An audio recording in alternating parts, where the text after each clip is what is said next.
Hey, everybody. Welcome to episode 174 of Tactical Crouch Kickedtripod here with Yiska and Volamel. We're coming at you on a Friday, 1:45 p.m. Pacific time. Life's crazy, man. We're busy. We're busy people, okay? We're also old and hurt. We're allowed to have lives. We're allowed to schedule things on Wednesday. Or to have things scheduled on us on Wednesday. For us. I guess, yeah. I guess is more what had happened. But hey, everybody, welcome to the Tactical Crouch 174. Second to the last one. No, third to the last one. We have 2 more shows after this in May. We do. But hey, I don't know. Just keep saying hey over and over and over again. Hey. Hey, boy.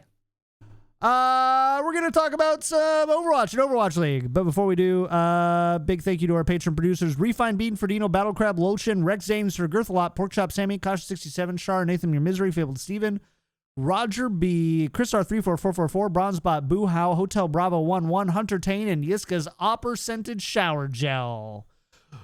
Boom, boom, boom. Why? Good job. I like it. Good job. I like it. Nice. Thanks so much for supporting the show. If you want to support the show, go to patreon.com/tacticalcrouch. Subscribe right here at twitch.tv/kicktripod. Or leave a tip down in the thing below. You can do that as well if you wanted to. You don't have to, but you can. Let's slow it down a little bit. What are you guys up to? Like, what are you guys doing? Being old. Being very old. I think Should I tell you my ailments of this week? Yeah. Tell us what hurts, Yiska. Okay, so I had to get an allergy test because there was something weird with my lungs, and it's always like, okay, let's check if it could be allergies. So found out I'm allergic to rye, by the way. But like you know, they do the little circles and then the scratchies, and like then you have to sit there. Now the problem is, of course, everyone's getting vaccinated at the moment, so they don't have the capacity to put you in the same rooms that they're now using for vaccination stuff. So they didn't have like this thing where you just can put your arms in and just rest and like lay back or whatever. So what they had me do was basically like, you know, it was like a flat table that had no space. There were just cupboards under it. So I couldn't put my legs under it while sitting. Does that make sense? So I'm sitting at a 45-degree angle like this. And then they forgot about me for 35 minutes. When I got out of that, I thought I had slipped a disc. I was close to crying. Like, it might have actually, I don't know if you can unslip a disc, but like I had to sleep over it basically in order for it to, or rather like it got unstuck in a weird way, but I still had aftershocks of that. I don't know if it was muscular cramps. I think I didn't make it better by going over like, what's it called? Like these rolls that you can like put on the floor and then just roll. Dude, like viewers, moral of the story is just never get old. Just avoid getting old. What do you do? How do you avoid that? I don't know. This tip for life. Die young. No. I was like, don't make this dark. I was already thinking. Thinking about how that could be misinterpreted, and he just had to say it out loud. Yeah. No, like, okay, stay fit longer. Like, keep your biological age and. Would you look at the time? And don't play catch up with it like I'm doing right now. For the fitness nerds listening at home, I hit a 185-pound squat snatch yesterday in my new PR. That was pretty dope. Nice. I've been working on that a ton every Sunday. Has been trying to build that up. So. About to be a real body snatcher. Yep, I mean, that's it. My goal is to hit the 1,000 club, even though it's not a squat snatch. My goal is to hit the 1,000 club on the big 3 lifts. So back squat, deadlift, and strict press. and I'm at like 940 pounds right now. So, what's your deadlift at? Deadlift right now is 415. Jesus Christ, dude! Wow. It's actually my like statistically, it's my worst lift. I can back squat 375, but I can only deadlift 415. Okay. So, don't ask me how that, or don't ask me how that works. Anyways, dude, like if you cut, you must just be like super jacked, right? Who knows? So here's the thing: is I'm doing like 650 calorie cuts right now. I'm cutting pretty hard. So damn. I heard about an interesting concept I never thought about. It makes a lot of sense, but like, do you know like what NEAT is? Like basically, like you know how your caloric just like upkeep, like the fatter you are, the higher is your caloric upkeep, and also the less fit you are, the less efficient your muscles are, right? So like the same workout, couple months removed, will net you less caloric benefit just because like your muscles are more efficient, right? And the other thing is also apparently psychological, where your body then, like that's one thing that I didn't, like I looked it up in my data, but I actually started walking way less once I started running a lot, just like passively. So my passive movement over the day would just tune down to like in a really like transparent way to, or like I didn't have tabs on that, right? And then I found out, okay, I gotta counteract this as well, and gotta have a baseline of movement, because otherwise my subconscious just self-corrects for being super tired from workouts, right? Yeah. So if I think I understood what you said, I think so. What like essentially what you're saying is that the better you get at a workout, the more efficiently your body deals with the energy expended. So, right, 1 mile run might take 250 calories today, but if you run a mile for 2 weeks, it might only take 200 2 weeks from now. Yes, you want to know that, and you will be more lazy in everyday life, doing less. Not possible. Like moving less. Not possible. Moving less, like not getting up for that, or not going. Like not doing the walk to the shops instead taking the car and whatever, right? And that's completely subconscious? I mean, not totally, but like it's not something I had on my radar. And like once I started like doing like from my fitness a lot, my average steps a day went down by like 1,200, which is really significant, right?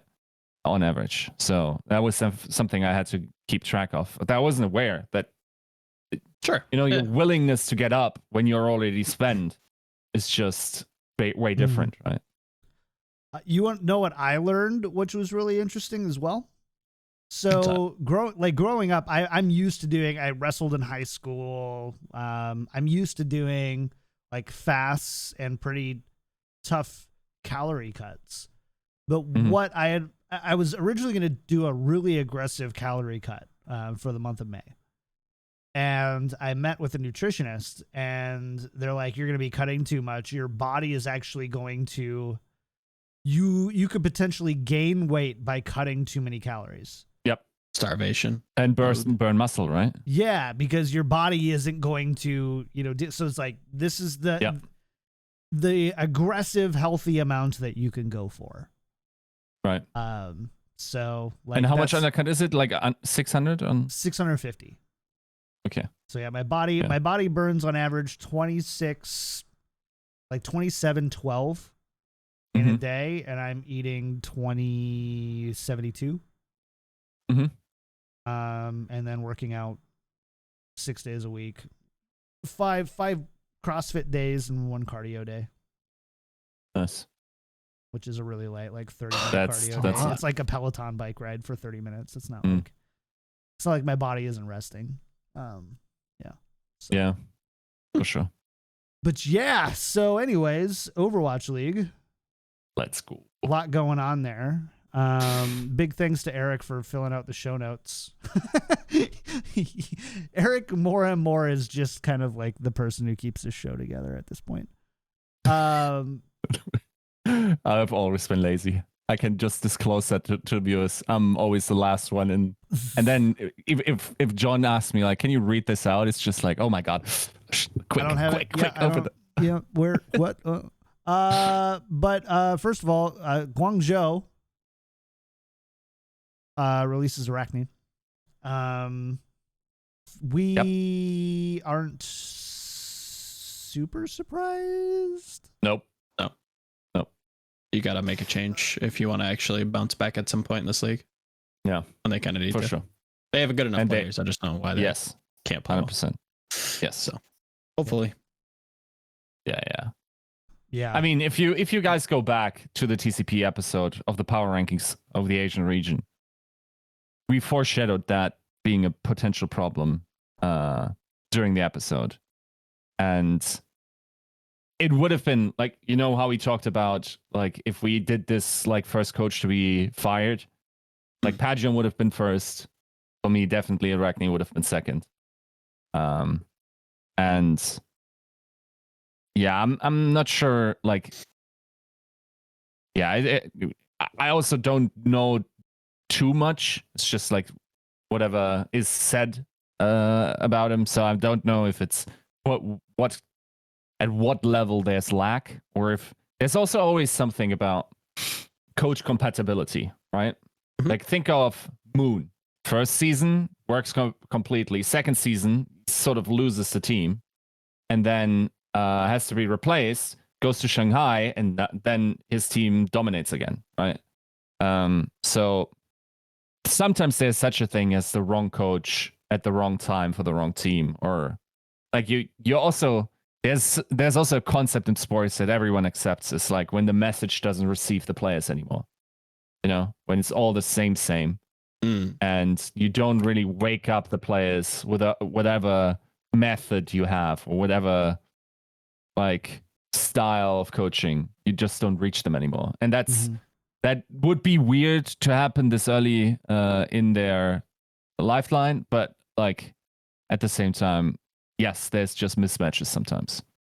So that like Arachne not having success here doesn't necessarily communicate that he's a bad coach for that. Of course not.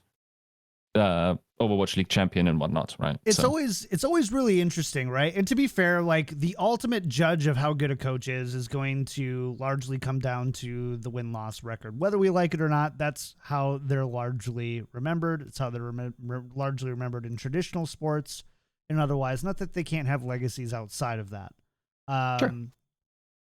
But it's always an interesting thing because whenever we see a coach or an analyst or somebody, you know, depart, the first thing people do is like, especially if they're on like a bottom half team, it's always like 10 and 12 lol. Like that's kind of the first thing that they come through. And it's really interesting to see just, you know, how a fan values a coach and what value a coach brings to a fan versus what value a coach brings to a player in an organization. For sure. Sure. And so, you think they'll land anywhere, or do you think that this is probably not as head? Yeah, definitely not as head. Maybe if somebody needs like an extra hand, but it's so hard right now. Maybe Shanghai. Maybe head I don't know. T2. Oh, I mean, I think he was head for Talon at one point, so I think there's definitely room if you wanted to. But I'll straight up tell you what would be a mistake is doing the switcheroo here between these two teams. Spark and Charge. Yeah. If any of those two happened, I think that would be a mistake. Yeah.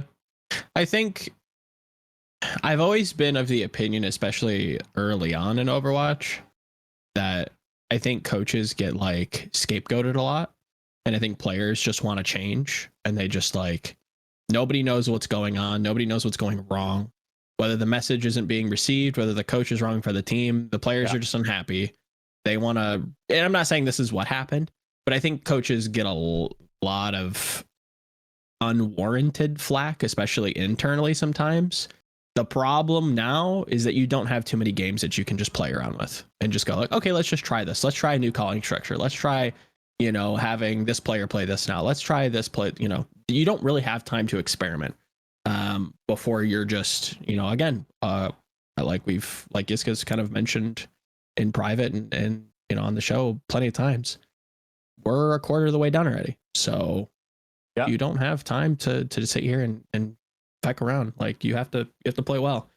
So one bad stage like this, one 0-7, it's not 0-7 obviously, but you have to make something drastic. You have to change something up, and we'll never really know if it was Arachne, if it was the players, if it was some sort of mix of the both, whether it was resources given to him. Tough to say. So hopefully he can land on his feet, but yeah, it sucks. It's definitely not easy to be coach in this game. No, for sure. And at the same time, I got to say, like, it feels like that the task is doable for whoever comes next. Should be. I honestly, like, maybe we can talk about that as well. But like in my mind, I don't think the APAC region has been weaker than it is right now.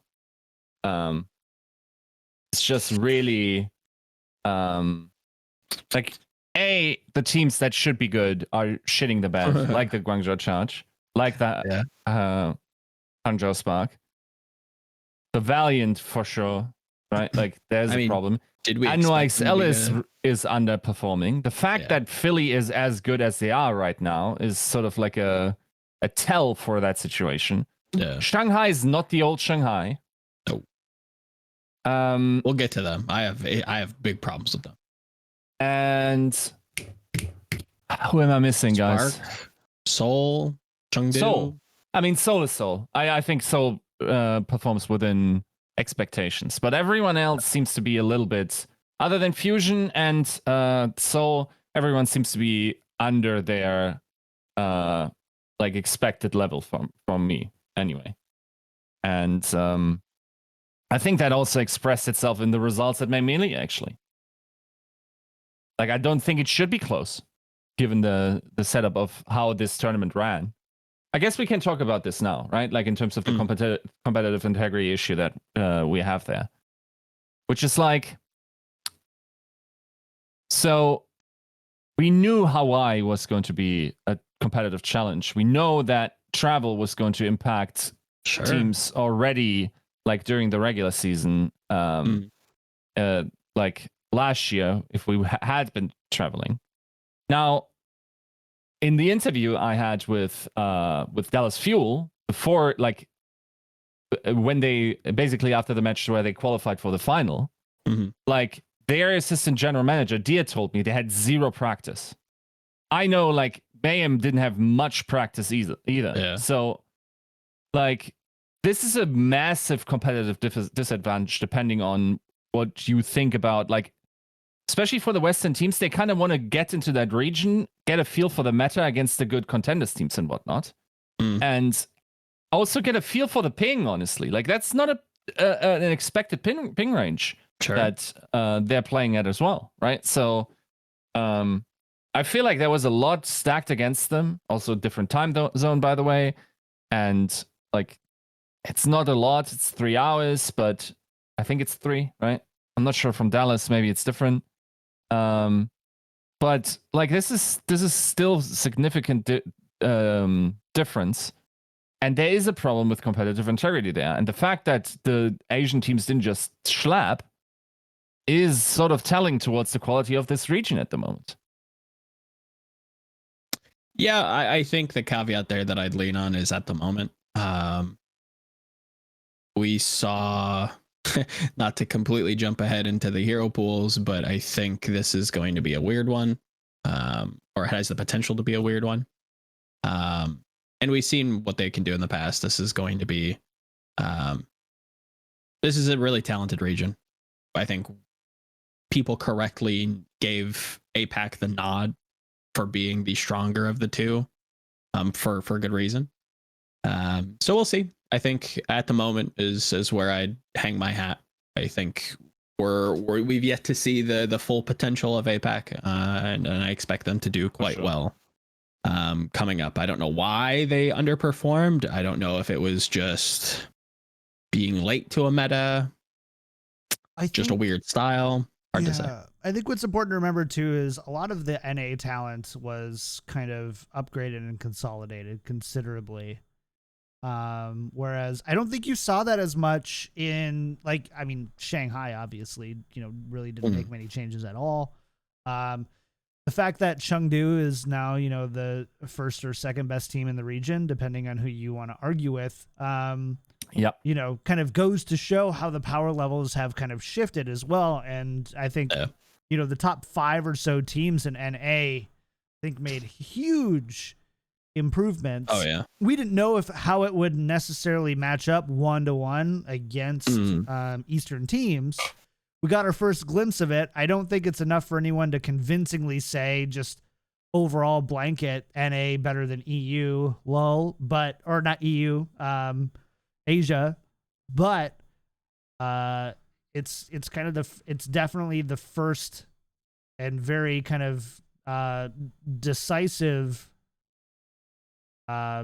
message that NA can definitely hang, and if not hang, excel. they're excel, exactly. So I don't know. It was It was still kind of a travesty, even looking at some of the NA teams. Like if you were to actually poll people and say, who are the 4 teams, irregardless of the region that they played in, that you'd like to see play in Hawaii, I think you really only want to send one representative from APAC. I would have much rather seen Houston go than somebody like Chengdu. Houston, Shock, Justice would have all been better teams. Yeah, I agree. Yeah. That's kind of interesting if they just did like the top 4 teams. I'd love that. I just don't think there's like a fair way to. It's really weird, right? Because you only have 4 matches and you have 12 in one and 8 in the other, or whatever the split is, 13-7, 11 and 8. I can't 9. I can't remember. But it would be nice. You know what they should do is just expand it a little bit more. Make it like, do you think they could do a 6-team monthly tournament? Yeah, it's all like the operational costs of flying teams over and whatnot is like it's not insignificant money, right? I think by the end of the year, I think they could try. Insignificant, but I also am not convinced that it's significant. Yeah, I think like sending an entire team over from NA to Hawaii, everything covered, with hotels and everything, is between $30,000 and $40,000. Yeah, I mean that's kind of. I think that's maybe slightly higher, but that's not out of the bounds of where I would put it. Mm-hmm. I think a lot of it comes at the cost. Like the cost of it is probably higher because of the location that you have to kind of like meet at, because you have to fly to Hawaii. Yeah, it depends on which Hawaiian island you're going to. Katie and I are going to Maui for her friend's wedding. And like we're looking for like the cheapest Airbnb is like $600 a night. Whereas like her parents used to live on the Big Island, and we could get like a great Airbnb for $120. How well do you swim? Pretty good with floaties. Water wings. Like I can swim, I can tread water, but I don't scuba. I think scuba is just a death wish. I don't get it. I don't know why people. I would sooner skydive than scuba. Really? I love watching those videos. I'm just terrified of doing that. Oh yeah, it's beautiful. It's beautiful. Yeah. I don't know if I could appreciate it much better though, with like concentrating on if I have oxygen in the tank and if I'm able to get out of the cave I got into and all that kind of stuff. Oh yeah, if you're going like splunk, is that it? Cave diving? Yeah, that's we went to a manta ray feeding one time. And it was like a night dive, and so Katie's whole family is certified, so they all go scuba diving, and then basically I us who have married into the family who don't have our scuba certifications, we go snorkeling on top. So essentially how it is you have the snorkelers on top with flashlights going down, and then you have the scuba ears on the bottom who are kind of sitting down there with flashlights going up. And that brings all like the fish and plankton in, and then the manta rays come and they feed right above and below you. And it's incredible. It was an amazing experience. I experienced it just as well from the top as I would have from the bottom. On the bottom, yeah. But it was a really windy, or not like windy, but there was a really heavy wake. I don't know what the terminology is, but whatever. There's a really heavy current, and so you've got these scuba divers who have to like put extra weights down and are like holding onto rocks down at the bottom. And we had like 3 or 4 scuba divers who put too much weight on and like couldn't swim back up after like the hour feeding. And I'm just I go, basically you mafia'd yourself. Like at that point, you tied rocks to your ankles and just like tried. So I think, don't do scuba, kids. Do drugs. Just don't. Sorry. I don't know.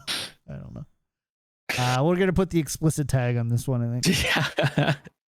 Probably not ad suitable either anymore. That invites a lot of firing on my part. Anyways. All right. Shall we? Let's get move on with the news. Paris. Old guard Neptuno gone. Mutually part ways. They signed Dridro in his place. Oh, that's I didn't quite expect this one. I was hoping they would. This was like my you mean first... the Dridro replacement though? Yeah. I think John's talking about Neptuno retiring. Yeah, I 100%. Like, it's tough. Didn't really hear much from him. I don't think he played all that poorly. If anything, I thought Paris played pretty well. He didn't really kind of stick out either way, which is usually a good thing, at least in my eyes. It sounds like just from his tweet longer that he may move into coaching. So maybe not heard the complete last hurrah from Neptuno, but it's sad to see him go. Gonna pull a cool Matt. Maybe. Seems to be pretty passionate about things. I think he came from like semi-pro CS in Spain. Yeah. Mm-hmm. So he's been around the block for a hot minute. Not only that, but he's been in Overwatch since Movie Star, which is 2017, roughly. Yeah. So this kid's Neptuno played CS? Yeah, I guess like pretty. I mean, I don't know how pretty serious. Level, yeah. Oh, okay, pretty high. Do you know if he's planning on like, is he playing Valorant or anything at all? Like, not sure. Is there any speculation there? How old is he? I'm not saying. 29. I gotta say he's up towards our age. 29. Neptuno is 29. I think that's coaching territory. Right? 92. Yep. That's coach territory right there. That's definitely getting into coach territory. I think you could do it in a game like Valorant if you wanted. Even then, I don't know if he's looking at other esports at all, or for sure. I just had this visceral realization where we went to like, oh, he's 29, and John goes, yeah, he's from 92, and my mind goes like, there's no way it's 92. I'm 87. Like, that doesn't make sense. No, it is. It makes sense to us. I'm so old. Right. Yeah. What a gut punch. Nice. Yeah. I had a gut punch the other day of something that was just like, oh, remember this movie? Feels like it came out in 2014 or something like that. And it was like, no, it's 20 years old. Oof. Might have been the original Iron Man or something, and be like, remember Iron Man or whatever? Yeah, that was 2006. Wow. It's 15 years old. Yeah. Yeah, I have that a lot. You get there, kids, when your favorite athletes are all younger than you and stuff like that. I actually had, Katie, sorry guys, you only get me for like 3 more episodes, so endure it. We've been watching Shadow and Bone on Netflix, and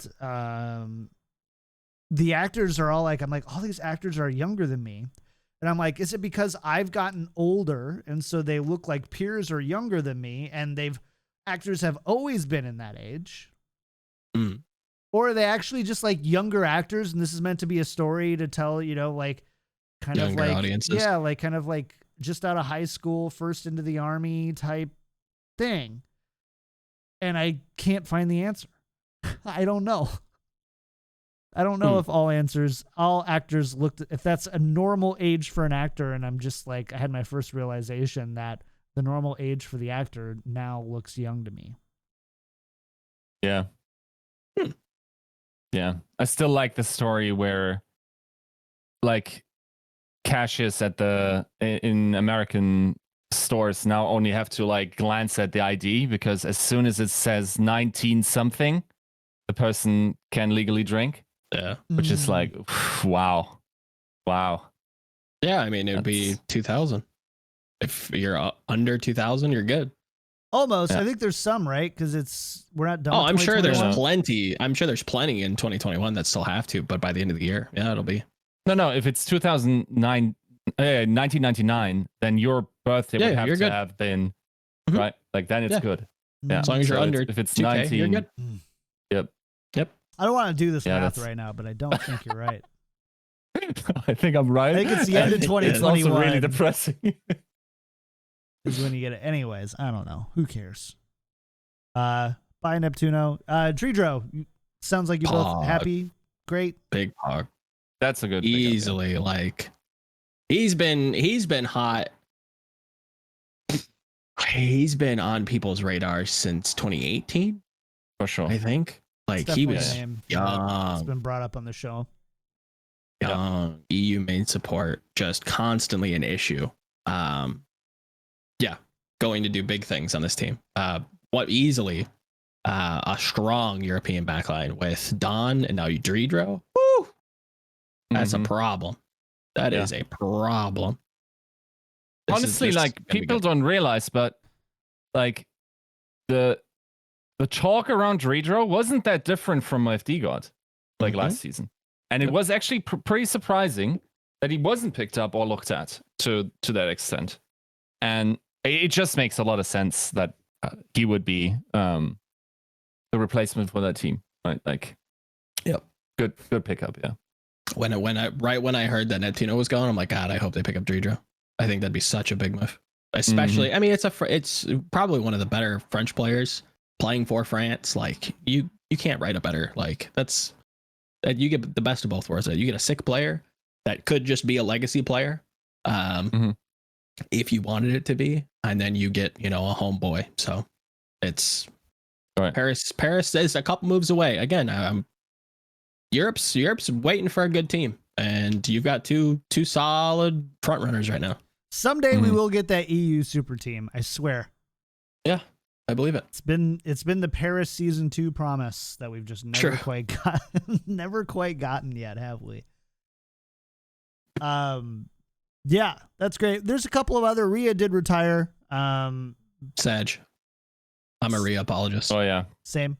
But I don't want to. Let's be honest. Like, I guess I do want to. Yeah, like I had the the interview with Pre back in the day. I remember him saying like, no, it wasn't that way. Like that, we just got Fury after the fact, and now Rhea is just here. At the same time, it is fucking Fury, dude. Yeah, it's just Fury, man. Not to play Fury. You can have all the intentions in the world to go, look, you have roles here and we want you to work on this, but it's like, yeah, but Fury can also work on that. So it's like, No, Fury is very obviously, like, I guess we could argue Choi. He came in a little bit later, but like Fury is very obviously like top 2 ever in Overwatch League off tank, right? Like without a doubt, I would say more so than Choi.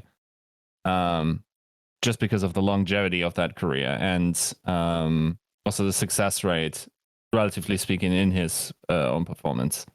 So I don't know. Like, even you argue him over Choi? Yeah. He replaced Choi when Choi moved up. What? Are we talking about this? Choi Hyobin and Rhea. No, I'm talking Fury. Oh, okay, fair enough. Yeah. Never mind. I was about to throw hands with you. No. I'm talking Fury, like that there's a legitimate case. Yeah, if that you want to Fury is the argue best Fury over Choi, off that's tank fair. ever in Overwatch. Can't argue with that. That's fair. Right. Yeah.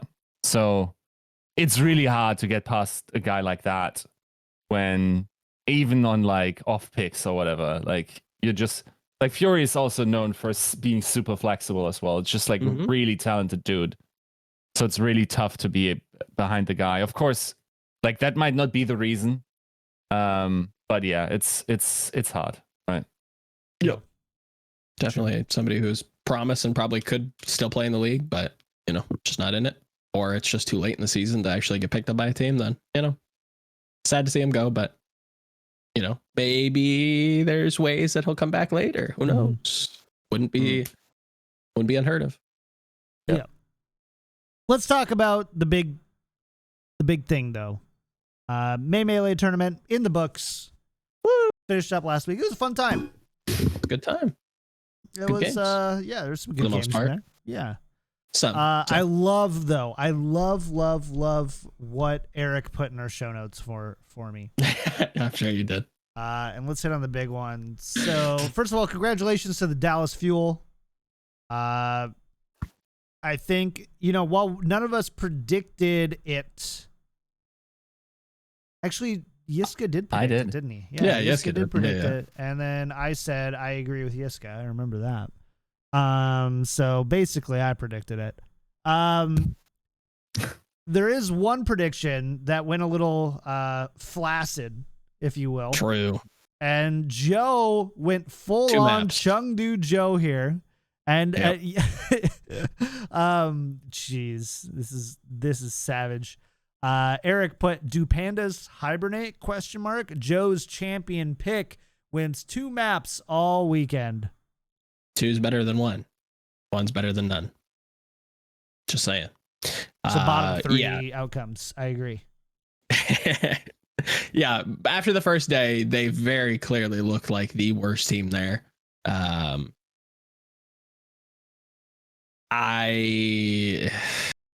It's tough to really nitpick on one specific thing because I think they ironed out what I thought was going to be their big problem, and I thought that was going to be their hybrid. Going into the event, I think they only had one of 4 hybrids, and I kind of weight that game mode kind of high. Control's always been a strong suit of theirs. 2CP was strong coming in. They just did not have a good answer for a lot of what Dallas specifically threw at him with the Winston rush with the Winston Moira Lucio. Nobody did. Monk just got sat. True, nobody really did. But Monk just got sat on, and it was rough. And yeah, I had it.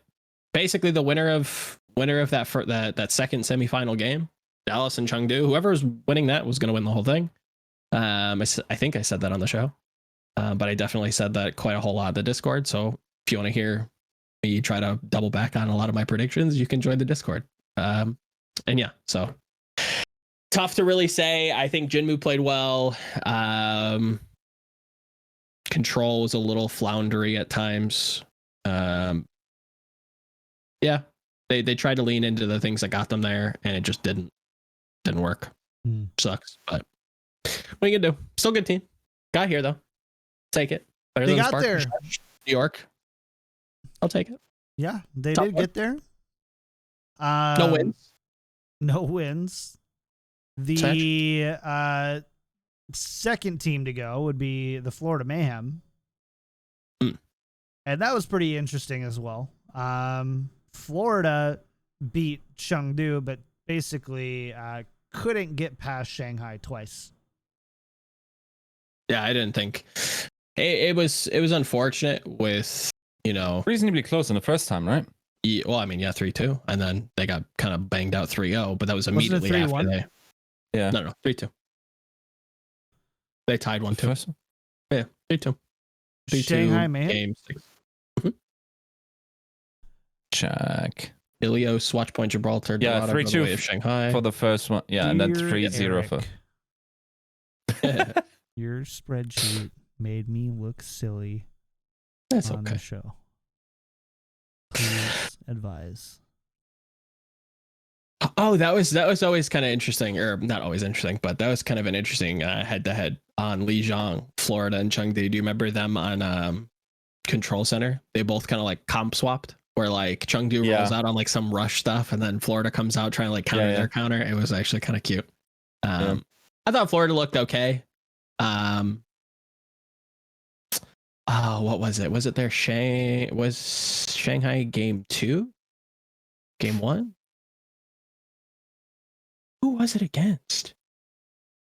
It had to have been game 2, I guess. Can you explain so I have a chance to help you? Yeah. I think it was game 2 because that's the only time they played Hanamura. It was just that Hanamura point A attack where Shanghai is defending with like Pharah and Fled is on Pharah, and OGE and Yaki are the only 2 people who can actually get through the choke.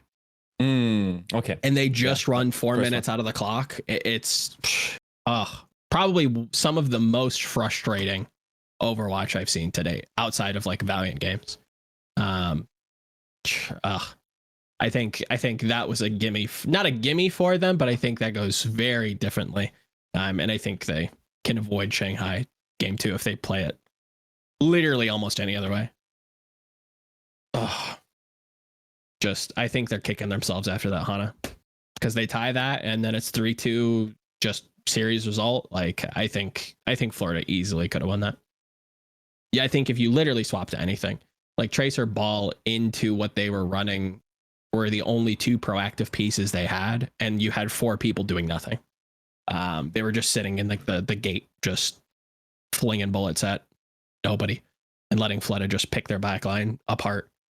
And, you know, bless Yaki for actually finding a pick and actually trying to get them into that, but not good. Not good Overwatch. They brought it back, which is great on the other maps, but their Hana was not good. Not good. Yeah.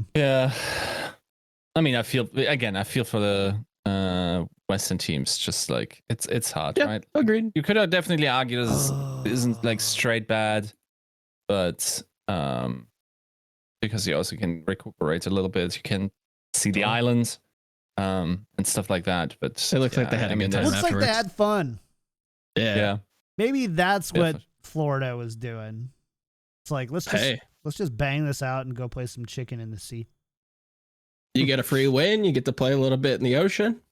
Not wrong with that. Nothing wrong with that at all. I recently actually read a paper where,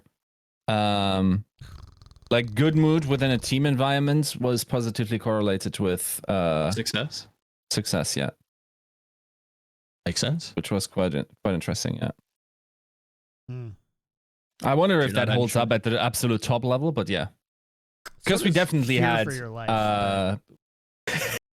we had champions that weren't quite harmonious in the locker room. I think you have to overcompensate a lot to make up for like just having zero trust in your team to do anything. Yeah. I think you can overcompensate, but you have to have some dangerous pieces. You need to have like arguably the best. Yeah. I think it's much more the other way around, that like a team that like trusts each other, and not to get completely too flowery, but you know, has the power of friendship, you know, can swing above much higher above their weight than the opposite. Generally speaking, yeah. That's why it's not even just like being friends, but being on a workable level. And like, for instance, the Shock are a team that usually at least appear from the outside to be super close, right? Mm-hmm. And that's probably one of the biggest things that Krusty enforces within a team, like a good culture that's like not too flowery, but still conducive to good work, right? 100%. Yeah. Hopefully, one of these days, we're gonna get Krusty to sit down and spill. Maybe when he retires or gets the 3-peat. Here's the hoping, but one of these days, I think prolific figure. It strikes me as a position where, yes, you would get like a couple of great quotes out of him, but I think like this is probably one of those cases where it's just like most of the stuff he would tell you would be very obvious and things you've heard before. Sure. In terms of like coaching philosophy. but we are as humans are always like, we want that little extra potion thing that we all don't already know. And like, instead of just going towards like the most known stuff that grandma told us in terms of like getting to happiness, it's like, but what, like, is there something magical about like, no, it's just like good, honest work, my friends. Yep. Like, and I think that's interesting in and of itself, right? Like, yeah, having somebody kind of be the elder from the mountains, just telling you, hey, just one foot after the other. I don't know. That's how I got here. Yep. There's no special secret. There's no Excedrin pill that's gonna, cut the weight for you. You just gotta, I don't know, lift the rock. Like mine, huh? The problem is often it's also just like an ineffable quality for these people that don't realize where they're special, right? Yeah. It's almost better to have a third unreliable narrator tell the story of like just how nuts they were, because like, I don't know if what would be a good, like, it's probably just if you have like a good scuba diver, for instance, just like take a deep breath, dude, right, and just go in. And it's like, yeah, I think it's not that often super technical. I think that's another thing that's like, because I know that you reference a book a lot that pertains to like captains and leadership. I think I want to quote it to Mithy in League, who is often quoted as saying like, oh, I don't lead my teams. I just let them feel, or like, it's something really super simple and generic where it's just like a truth about leadership where you try to just get them to like realize what they should do, not necessarily tell them what they should do. And it's really simple and kind of counterintuitive, but it's just like, yo, that's pretty smart. Yeah. Something like that. Yeah. Banter life. I think it's close to that, but yeah, something like that. Could be that. Who knows? Sorry, I went AFK for a bit. The mouse that I've been searching for the past 5 months just came in stock, so I bought it. Final mouse? Does it have a diamond in it? The white Logitech Super Light. Oh, Super Light. You don't have a bot set up mouse, like every other scumbag that's trying to like out scumbag the scumbags on drops? Just for my aim. I don't get it, man. I don't get periffs. I can get the keyboards. I am a man of aesthetics. So here's the thing: is I just want to go wireless. I've got my Cape Town, and I like it. Fair enough. It's great, but my flicks. But people go crazy over periffs. My flicks are so on point, and the cable is just really messing with the jam a little bit. Clogging your jams. And plus, like, whoever decided to make the brown orange is not a happy human being, I don't think. Honestly, I'm pretty positively surprised just by like the cheap Logitech like 305. Like I had the G Pro wireless beforehand, and Jesus Christ, like that piece of shit gave me the spinny wheel and the double clicking bug like in no time. And this one's actually holding up pretty well. I've very rarely bought like mice are weird because you don't have like the mechanical keyboard treatment for mice, right? Like you can't customize them in the way. Get the switches you want. It's $400 on a board, which I totally would.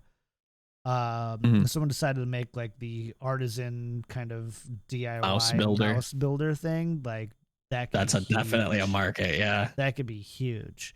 But like Final Mouse, I had the Scream Final Mouse before I even knew who he was, and I loved it. So I got the Cape Town, great mouse by the way, but wireless is just so good now for mice specifically. Like Overwatch League players use it, professional Valorant players use it. When I heard that, I was kind of surprised. I was surprised too. I'm like, bullshit. They're using it. Like maybe they use it like in their hotel room, like when they don't have anything else or whatever, like, or their backup, or they use it for, I don't know, their Geometry 1 homework because they're 16 years old. But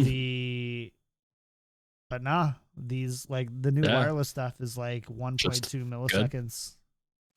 Like the latency is lower than the USB latency for caching. So, whatever. Interesting. Yeah. I'll have to try that because I need to do a lot of things. My shit's just old. So we'll see. Interesting. Yeah. Shall we? Anyways, finals. Did I interject every 10 minutes with a small tangent to just totally derail the show? No. And put that in your 1-star iTunes reviews. All right, let's keep going through this here. So, I mean, I think at this point we just go ahead and we talk about the Dallas Fuel. I want to rant about Shanghai. I didn't like them. They were irritating. I thought Florida played well. Joe wants to talk about Shanghai. So okay, get your Killjoy energy out of you. Yeah, okay. Because we're gonna work Killjoy now, by the way. Do Shanghai fate. Put the finger on the booing. No booing. No. Yeah. I think you'll agree. I think this was a big reason why I think they lost. Like Izyaki's nano usage was literally all over the place. Literally just like StarCraft 2 macro. If you're not using it, you're losing it. Like just decision making was so tragic for this team. I don't know why Moon consistently puts Fate on ball. They win maps where he's not on ball, and they lose maps when he is on ball. I hate to be that reductive, but it really did feel that way. I was big disappointed in like almost a quarter of Fletta's dupes. If you were in the Discord, you probably got sick and tired of me ranting about how dupes should be used, and I think Shanghai easily had the worst dupes. Period. Yeah, I think this match, this series could have gone a lot closer. And the fact that, again, to reiterate what Yiska was saying, the fact that Dallas came in with no prep and Shanghai theoretically got to prep for this and looked as kind of sloppy as they did, it's not a good vote of confidence at all. Whether it's the Ana dupes, it was the Tracer dupes, it was the McCree dupes, just a significant lack of tank dupes. Just and then Fleta always didn't always get nano, but like the amount of times that it was used for tempo. Mm-hmm. And I think that's one of the big things with Shanghai this event is they constantly felt like they were trying to get back into the game through like just trying to tempo their way in to just mechanics themselves. Yeah, I think a lot of the players played well. I think Fleta played really well. But there were a lot of just really expensive decision-making blunders that this team did that it cost them potentially the Melee title. I did not expect Shanghai to consistently do what they were doing. At first, I was like, oh, Izzyaki probably was just trying to save him. It's just a one-time thing. But in all four of their sets, it was a constant just tempo, groveling, just trying to hold on to control of the match. And it would just dig them such a big hole that was hard to get out of sometimes, especially against a team like Dallas. So again, it only just speaks to how good Dallas actually was. That you come in with no practice, no hit scan, and questionable Tracer coming into the preseason, and you knock it out of the park easily the best team. Just hats off. You can't not talk about one in a bad light without really just hyping up the other. Like Dallas, everything had to go right. Like so much. It kind of really does beg belief in that way that so much had to so much went wrong for this team, or so many question marks were surrounding this team that I mean the league put out like the stats like almost like 47 or like a high 40 percentile mark of the people who actually made a pick'em for the Melee had Dallas winning, which was actually pretty surprising. Just looking at kind of their narrative coming into it, what's been going on. I get that they were hot. They didn't drop a game. But was definitely a little questionable for me. But yeah, easily the best team. Incredible.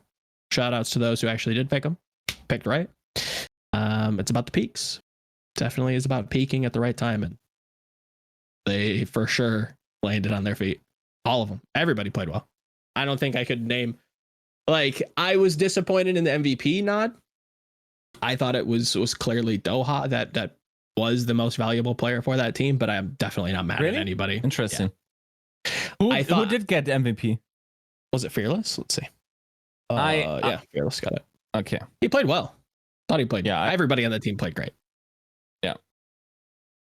Oh, I should have known that. I did a video today where I wrote into the video that it's arguable that he was the best of the entire Melee tournament. If you take everything into account from their qualification series against the Shock up until the final, I think Fearless is just like MTDing people at the moment. Oh yeah, without a doubt. It's no doubt in my mind. It's pretty incredible. Yeah, he's also he's getting a lot of support, but that shouldn't get in the way of him actually just like diffing people. And the only person that looks to be even comparable was Mag in that like one series where they show like the head-to-head stats, and it was like Mag is very competitive, but Justice as a team did not hang as well as we thought they were going to. But yeah, Fearless is definitely performing now. We will see what happens with hero pools because this is going to be interesting. Yeah. I mean, I will say like this Dallas story arc is probably one of my favorite ones in the Overwatch League so far. Easily. And yes, it's like, we don't know how long it will last. And it's also like, the thing is with like only 4 qualification matches and then however many matches after that, which would be 3 matches after that. It's not a great sample size to like, the problem is it theoretically, if you compare it to like, let's say a season 1 tournament, okay, sure, you have to play 10 matches and then the tournament. Yeah, it's just like less about consistency, which is an attribute I care about a lot. Everything else, like the one caveat you could make in terms of the volatility of that result, you have to like the weight of everything else that just went against this team just nullifies it for me, right? Like if you ask them to play 10 games, like, do you really expect much different? They probably still not. make it. They probably still win. Yeah, probably not. Yeah. No, so like they come in and they have this like incredibly tough time. Not only like do they not have a dedicated tracer player. Also, I will say that like yes, Sparkle is a great talent. It's still not something that would like he's still not a top tier tracer player. It's just not what he is, right? He's getting diffed by people like Lip for sure a lot of the time. So that's the thing. Yes, okay, you can talk about that being a problem of the team building, whatever it is, right? So then your actually dedicated hitscan players out, which is like retiring and everything. Super hard to find a replacement on short notice with like visas. By the way, which we'll get my information is that it has become a lot more a lot easier to get a visa now. Good. Because the Overwatch League had a breakthrough thing. Awesome. And like they get there barely. They're the only 2-2 team. They had a pretty hard stage. Keep in mind they might as well have won the opener against the Outlaws. Yep. Looped by the Justice. But then like as Jecse retires, like they find their own style. They reinvent themselves through like this hardship, right? Like it's the like we both know we love that metaphor, but it's a kintsugi moment, right? Of like breaking apart and molding yourself together golden. I like someone mentioned it in Discord. I'm not sure. What is Beardy? I'm not sure. But that you could argue that this victory might not happen if it isn't for the hardship, Yeah. and if they actually play full meta that everyone else is playing, depending on who would have been available, right? So they come into the event, go through its 3 upper bracket final, unarguably beats the strongest teams in that tournament as well. There's no easy road for them. And they just make it despite like no practice, different environment, higher ping, like a lot of naysayers. Oh my God, where are we in this cycle? Yeah. And also this final, like, Team Envy is like an organization that has been in Overwatch so long and that has given a lot to Overwatch. And they were the first best team. They were the first team in esports history to win it in Korea, right? Yep. That's that organization that then did their homework seemingly in season 1 and got completely stomped out of that, right? Yeah. I mean, completely. Like they're still outside of, but way below expectations. Yeah. Oh, yeah. And then they dwindle along, and then they just say, okay, hold the phone. Like, we can't have this like mediocrity anymore for this brand. And they just like invest into excellence, right? Another thing that I have to say is where I have to call myself out for being full of shit is I don't think I said it explicitly, but I think I underrated Rush heavily. Sure. So, yeah. To be transparent, in my mind, a lot of what Paris was doing well was coming from 9K, right? Turns out both of those coaches actually cracked. At least that's what's the current. I mean, Rush had incredible success on EM. Like had a great success in his first season with the Paris Eternal. Now has great success. Like, what am I even interpreting here? But it's not even it's not even just like, oh, I'm a refiner, I take what everybody else is doing, and then just get good at it, or I can synthesize the game down to my players and I can teach that to them. He's always been stylistic. Yes. You look at the original EM and like some of the Orisa stuff they were doing with Torb, it's like, oh wow, this team actually is doing things outside of the box a little bit.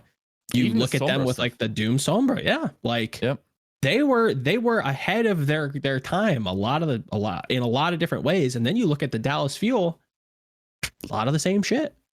It kind of has Rush's name all over it, and it's like, yeah, big reason why I think all 4 of these teams got here is because they were not only good, not only were they led well, but they were led stylistically. Like each team had their own kind of different iteration. You had Florida with the Sigma stuff, really leaning into that, doing well with it. Being a good, dive team feels weird to say because I don't think the style is necessarily dive so much as it's just Winston centric. Then obviously Ray and Chengdu, and I think Shanghai is probably the only one that's not as stylistic, but 3 out of 4 definitely noticeable if you were to like remove the nameplates for sure. Yeah, and the name value, like there's a lot of similarities between these teams seemingly. I think there's always like one that sort of fits out of the pattern, but for instance, like this was like main tank heaven in a lot of ways. We can argue about Fate, right? But Gaga is an exceptional player for his team. OG's like we can talk about OG, but OG is here now. Like the question marks we had for this team in terms of like what OG can bring to the table. And then Cookie, like in the Learning to Win Again, which is, by the way, rewatch that now and see their comments all come true. Like it just like right now, this looks all golden, right? From Cookie basically saying, well, I have this gut feeling that as soon as this guy is integrated into a fully Korean speaking roster, he will unlock a next level. He's been delivering on all 3 main tanks that he's played so far, right? Like in terms of he does like there's no lack in terms of the diversity that he brings to the table. Fearless, of course, like I mean, not shut me at up the moment. for sure. like that's not a question mark. I agree that there are some concerns about the next meta. We'll get to it, but the only question mark to a degree was Fate. I think he was the weakest main tank probably of the four on the weekend. But I mean, still, like this is still, yes, there are better main tanks outside that top four. Like certainly Mag impressed more. Oh yeah, Django impressed more. But it's not like Fate's overall some so sort far. of chump, right? I think that's kind of what you're saying. Like he's still good. He's good enough to be here. I think their style, kind of referencing to where like the nano usage was put, like he didn't get all the resources that I think a lot of the other main tanks had. For sure, that's a big difference as well. And so you have the pattern of like the strong main tanks. You have the pattern of the good coaches, of the out of the box thinking coaches as well. Rush, Ray, Moon. At least like it's hard to evaluate Moon and whatever he brings to the table. And Cookie, right? So Cookie for sure. Like that's a pattern, like a perception of strong coaching in all of those teams. I think there's something to be said about good flex supports shining through. Even though Fielder, Fielder's another one of those guys that are underestimated. But like the thing is, last season, okay, here's a little bit into Yiska psychology, right? Okay. Fielder was hyped last season for a performance that was basically Ana healbotting, right? Which is like fair because this kid was playing on 200 MS. Yeah. Look at his stats. Like he had 20% more healing than anyone else or whatever, and was just like botting heals for the most part. It worked, of course, but that isn't the exciting Ana play that I associate with that, right? So I didn't think this kid would hit like he has done, jumping in there, right? Namjin always like nutty, so like that's the pattern. And then in terms of storylines, man, like I know, I just stumbled across your piece on Jecse by accident, right? I was doing some research. I'm like, oh wow, you wrote about this, and it's such a satisfying storyline, dude. Like it is Disney level movie shit, where it's like you have this really like hardworking guy whose probably biggest fault is not knowing when to stop over practicing. Or just like being down on himself and being really self-critical. Otherwise, being a really fun person to be around. But as soon as competitive like success comes into it, and this guy had never won a tournament. Yes, he was on EM. They didn't win a tournament when he was with them, and then he went through all these teams, and he didn't win a tournament with them either. So this, after 4 years, almost 4 years at the professional level, he finally gets his first victory after all these. Sorry, I underperformed, dude. I'm sitting in this post-match interview with him, and I'm like, I'm asking the question, and the translation comes in, and I already see the pain in his face, right? And of course, I don't know what it means, but then the translation comes through, and the last sentence is like, the difference today between us and Houston on map 5 was my performance, which was bad. And I'm just like, look at my face on that one as well. I'm like, whew, boy. Okay, before I ask the next question, let me calm that down before I start like crying in this, right? So super satisfying payoff as a story arc. Like that's the little, like typewriting monkey in me that really enjoyed all of that. Also, like, who knew when Dallas fans win, they can be actually quite sweet. Not the most dickish fan base in the Overwatch League, right? Like, you deserve it as well. Like, you've suffered enough. Guys. I was gonna say they had 3 seasons to get that beat out of them. So we'll see what Houston wins. I don't know about that fan base, but we'll see. Can't wait for Boston to come roaring back someday. Oh man, those fans are gonna suffer.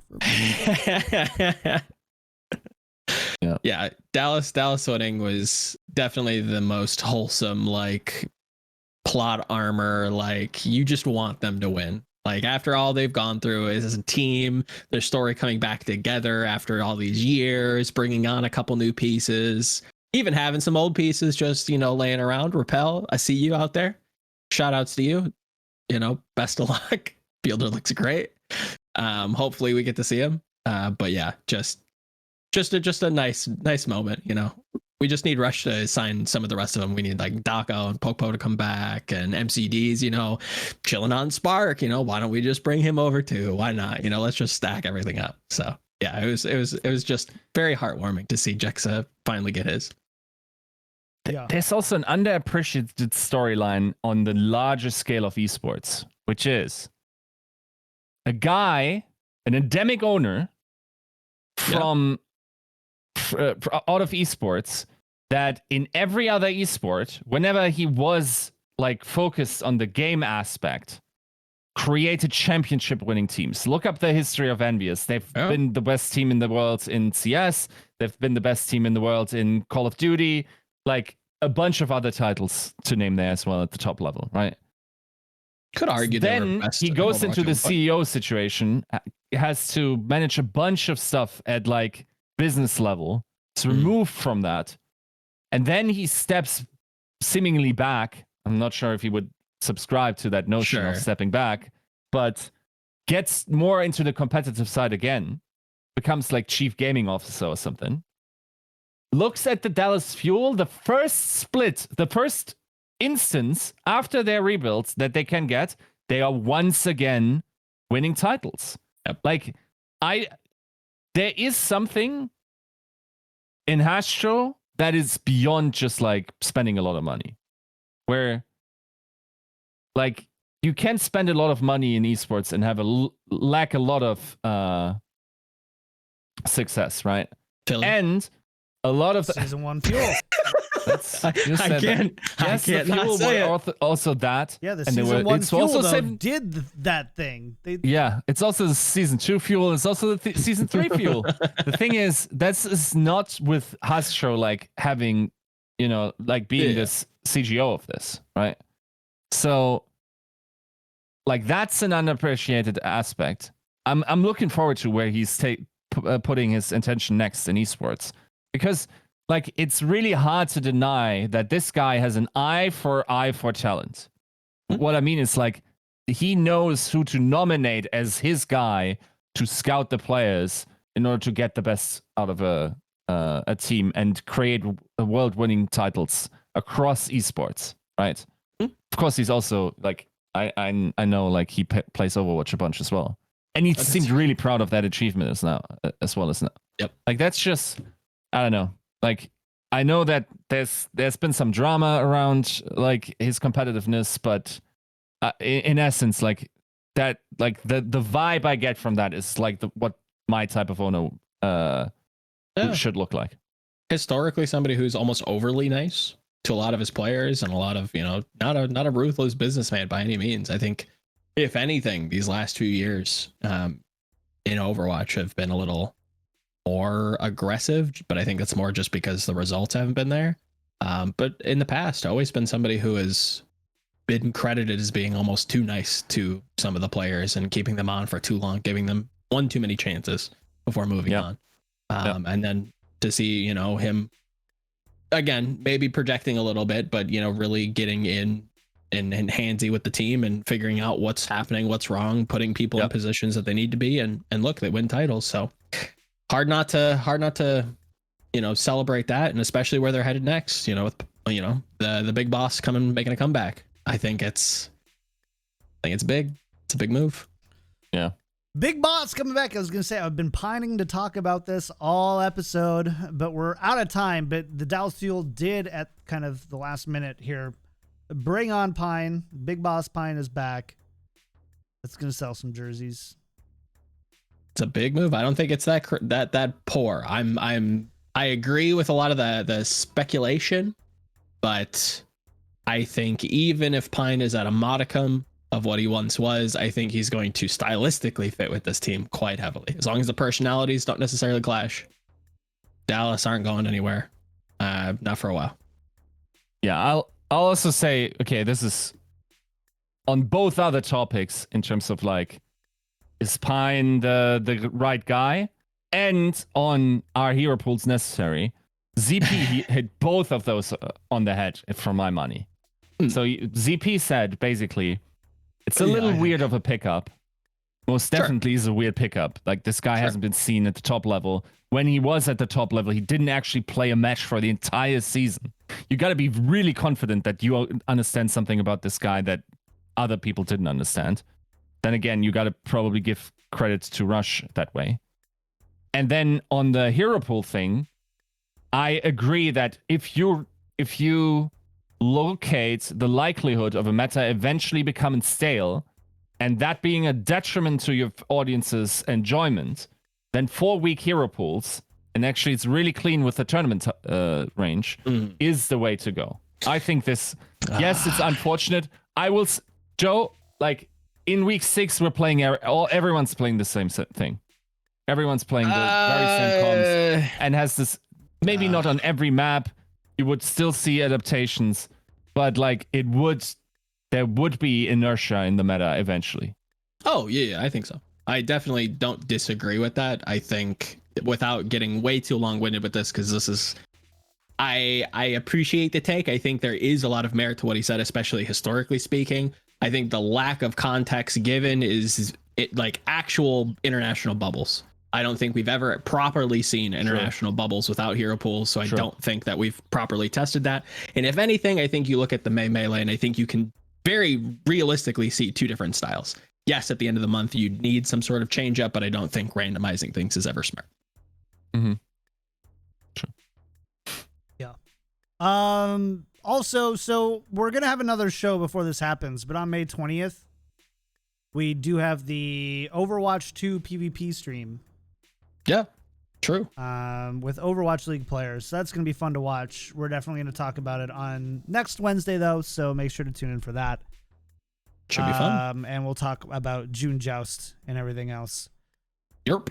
Going on there. Let's go ahead and get out of here. Before we do, big thanks to our patron producers: Refined Bean, Ferdino, Battlecrab, Lolchin, Rex Zane, Sir Girthalot, Porkchop Sammy, Kasha67, Shara, Nathan, Your Misery, Fabled Steven, Roger B, Chris R34444, Bronzebot, Boohow, Hotel Bravo 11, Hunter Tane, and Yiska's Opera Scented Shower Gel. Thank you so much for supporting the show. If you want to support the show, go to patreon.com/tacticalcrouch. Hunter Tane upping their pledge. Thank you so much. And new patron producer, Yiska's Opera Scented Shower Gel. Thank you so much. We really appreciate it. No new 5-star iTunes reviews, but we did get a couple new sub. Chris R_OW resub for 11 months and gifted 2 subs. Thank you so much for doing that during the show. We really appreciate it. Yeah, let's do some shout outs for the week and where people can find you. Yiska, you go first. We today put out a video on basically the entire Melee, like the vibrant storylines in terms of like it is iconic that the season started, like the stage started and ended with the Dallas Fuel. It's almost poetic, right? With the defeat and then an eventual rise. All the other cool storylines in between: the Washington Justice, the Philadelphia Fusion, Chengdu Hunters, Florida Mayhem, like all of those storylines are in there. If you want to like revisit it a little bit and have a bit, like, you know me, I will always have like some of my bullshit in there that refracts it in a different way in terms of what I think this means. So yeah, check that out on the YouTube channel for GG Recon. Sweet. Joe, what about you, man? Wrote something probably pretty similar on the Dallas Fuel and their storyline for GG Recon. Check that out. Been doing daily little analysis breakdowns on the YouTube. Check those out. And shout out to Yiska's Opera Scented Shower Gel. It took me a second, but you know, I do remember, guys. How do you not remember? This is literally a reference, correct me if I'm wrong, to one of your stories, and I'm not going to tell you which story. You should know. You're the one I gotta see was it. Was it Markelov? Oh. How do you not remember? It took me a second. Yes. I was like, I didn't understand the word. I was like 0%ed. Like 0%. Oh no. I'm like, see, this is why you need the notes open. I don't know what to tell you. It took me a second at the end when John had reiterated it. I'm like, wait, is that a reference to like one of those like stupid stories that he's told? And I'm like, yeah, it is. Yeah. It's really funny. Shout out to you for actually listening. To a stupid Yiska story. Shout out to Gamma Kappa if you want to hear that story, by the way. Cool. What are you doing, John? With you? I'm just really busy with work, honestly.